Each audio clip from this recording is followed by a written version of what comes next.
हे रताळं आहे ना, हे मी आता हे सोलून घेतले बघा. ही अशी जाड जाड कापं करायची रताळ्याची. थोडं बहुत राहिलं चालतं, पण हे असं बिना सोलायच्या आधी सुद्धा ही अशी सालं काढायच्या आधी सुद्धा करू शकतो. पण कधी कधी काय होतं, त्यात कीड लागलेली समजत नाही. हे बघा, थोडंसं साल निघालं ना, ही कीड लागलेली आहे. त्यामुळे कीड असेल तर मग ते कडू असतं, चांगलं पण नाही, त्यात किडा असतो.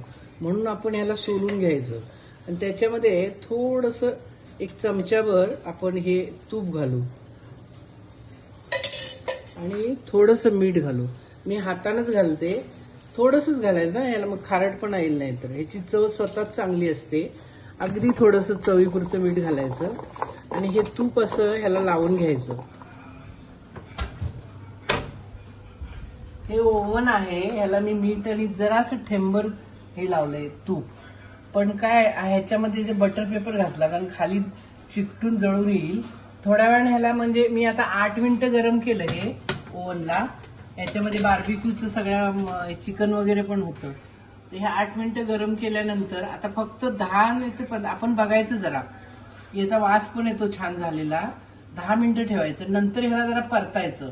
म्हणजे छान होतं ते. अगदी नाश्ता आपल्याला किंवा उपवासाला पण हे चालेल.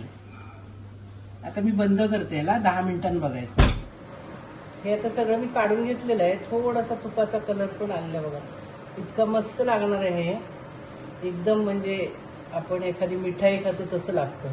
आणि ब्रेकफास्टला पण, स्नॅक्सला पण आणि उपवासाला पण छान आहे. मुलं पण आवडीनं खातात.